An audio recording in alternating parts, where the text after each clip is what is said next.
best way to practice scales, part 2. If you haven't seen part 1 yet, just click above to watch that one first.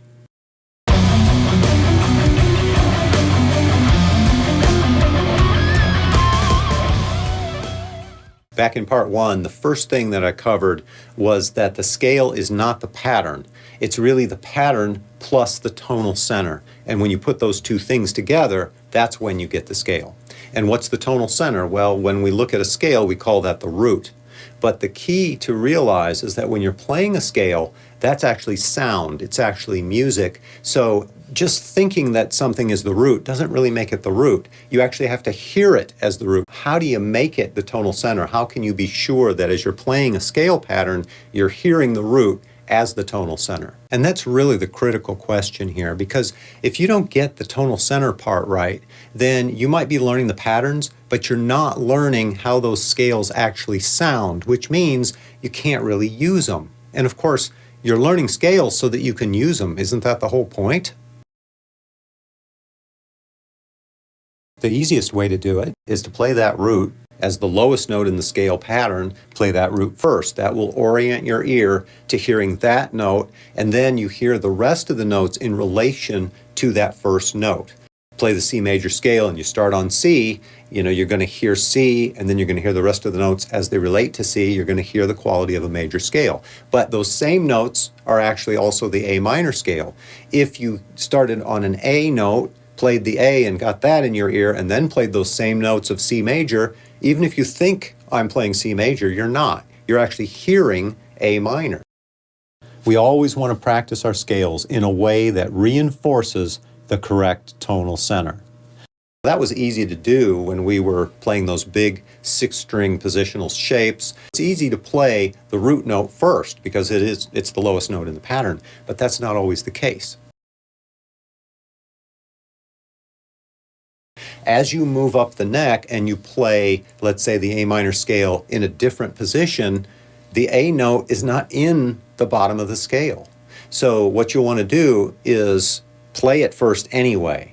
Establish your ear to hear that A. Now, there are two ways you could do that. If you were coming up to this particular area, I could play an A chord here, and then find the A in the scale. Maybe I even start here. It's not the lowest note, but if I start on that A, I'm going to orient my ear toward A. Now, that's not quite as good as starting on the low A, but it'll still help. Another thing you could do is I could start on the low A in the other scale position and then slide into the new position. And now you hear A minor.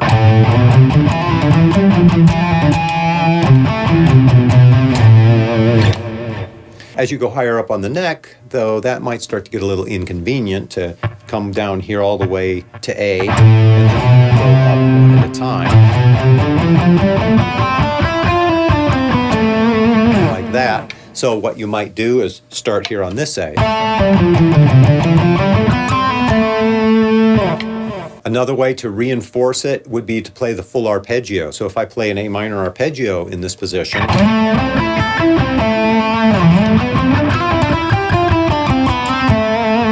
again, you can hear that it's a minor quality.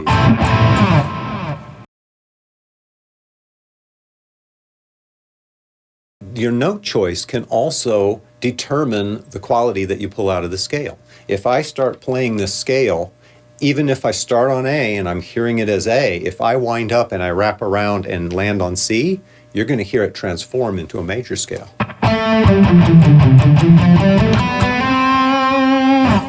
See, right there at the end, as I come up and hit those last few notes, all of a sudden your ear recognizes, wait a minute, I hear a major quality there, and you hear it lift and you hear the brightness of C major. So I started in A minor, but my ear has told me that it becomes C major because of the note choice that I'm actually making. Let's do it the other way around. Let's start with C major and I'll turn it into A minor.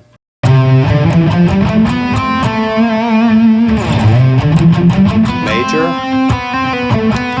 minor.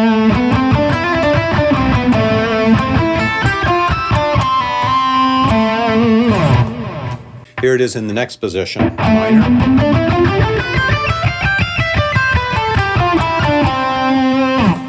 Again, I ended on C, and you can hear it shift. So that's basically how you want to approach learning all of your positional scale shapes. And I won't kid you, it's a big job because there's a lot of different scale shapes and a lot of different positions for each one of those scales on the neck. So there's quite a bit of work there to do. On the other hand, though, the good news is that if you approach them in the right way, it's really not as bad as it at first seems. And if you want help with that, that's on my Patreon page. And I can guide you through that whole process. On the other hand, if you want to tackle it yourself, that's fine too. Here, at least, is the overview and the direction of how to get the job done. If the only way that you ever practice a scale is ascending and descending, well, then that's how it's going to occur to you to actually use the scale or play the scale. And while a scale run just through the scale one way or the other, is a tool that you might want to use, it's by far not the only tool, and by itself it's pretty limited. So let's talk about some other ways that you can practice scales to make them more useful. If I play a couple of notes out of a scale, let's say that pattern, I played a note and then I went up and then back down and then down below that note. So I had 4 notes. And that creates a shape on a staff, if you were to look at a staff, because the staff is basically a grid. Higher notes are higher, lower notes are lower, and the grid moves in time from left to right. So from my left to right, I guess I should do it this way, your left to right, the notes would move in time. And as they do that, you can create a shape on the staff, and that shape is called a contour. One note, back, and then down and back up. I started on the fifth step of the scale. I went up to the nearest neighbor and then came back down to the 5th and then dropped to the nearest neighbor and came up. So every note was what we call conjunct motion, meaning it's within the scale. I'm only moving to the nearest note within the scale. You want to be able to see your scale and move and know when you're staying within conjunct motion and when you're starting to skip. Because when you skip notes and create larger intervallic jumps, that's a different kind of approach that will create different structures and different sounds. So first of all, let's get used to contouring using conjunct motion.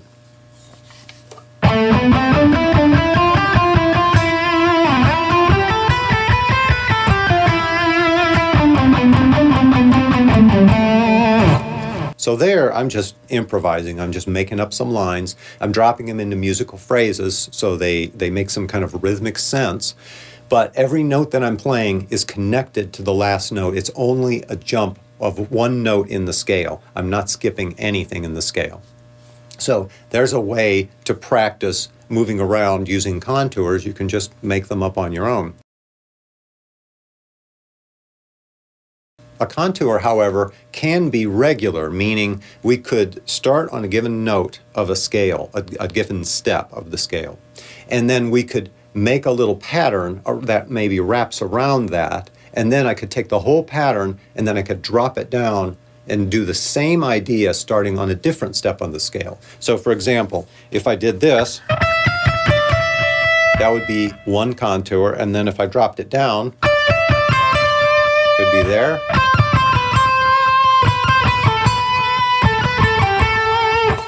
And when we take a contour like that and we move it through a scale, that's called a sequence.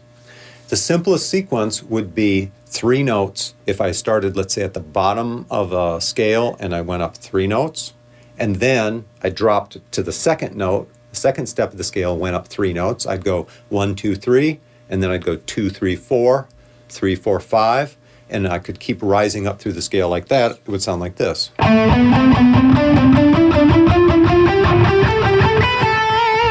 And then to reverse it coming down.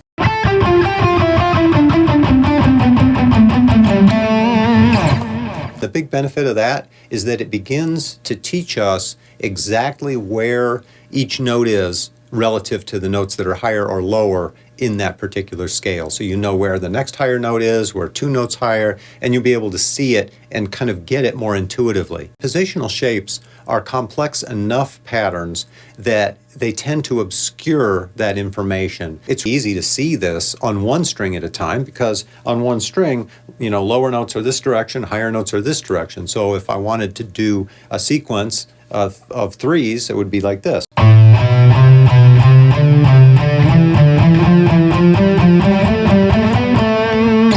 But if you do that same sequence through a positional shape, it's a lot more complicated.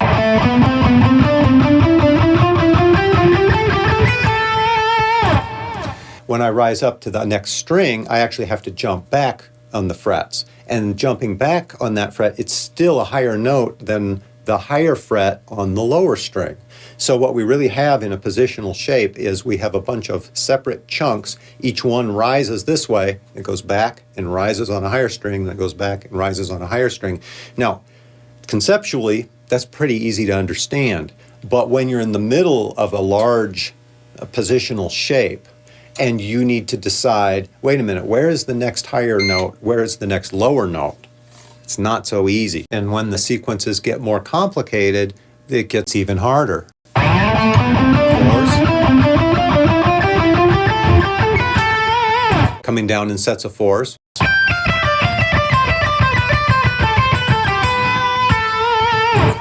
Fours that skip every other note.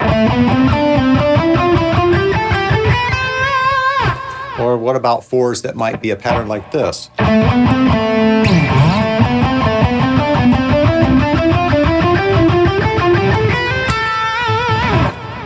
We could do descending contours going up the scale, or ascending contours coming down the scale. Or we could do more involved patterns.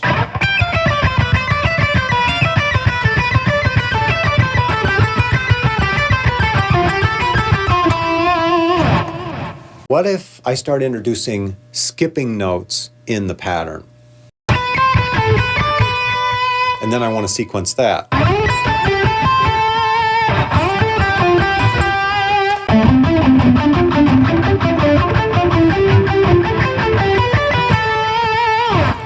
As the sequence patterns get a little more complicated in positional shapes, it quickly becomes rather difficult to follow them, which is precisely why it's so helpful to practice scales using these sequence patterns, because over time it starts to become more and more familiar, and then you begin to intuitively know not only the next higher and lower note, but you'll be able to see larger structures, and you'll know, for example, what's 2 notes above or 2 notes below the note, and you'll be able to get right there.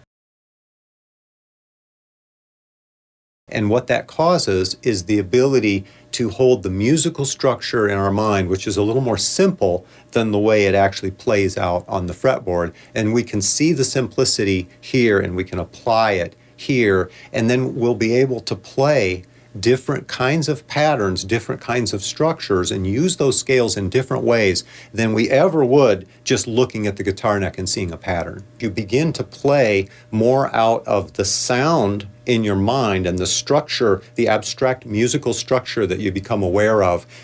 More and more, this becomes the driver instead of the pattern on the guitar.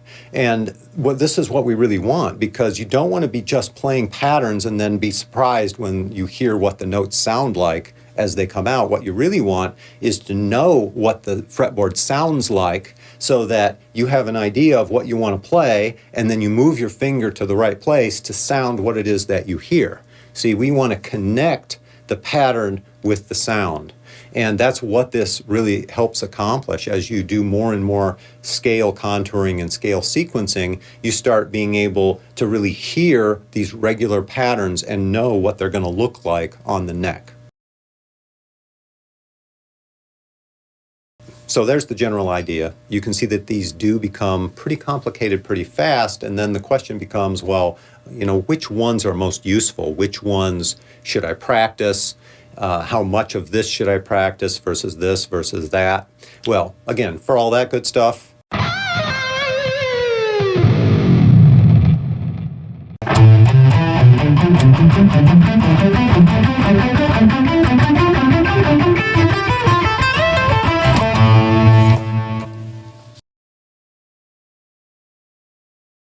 What's next? In part 3, we're going to start to cover how to connect all of these different positional shapes that you're memorizing and make them one continuous whole on the fretboard so that you can go wherever you want. Be sure to subscribe and click the notification bell.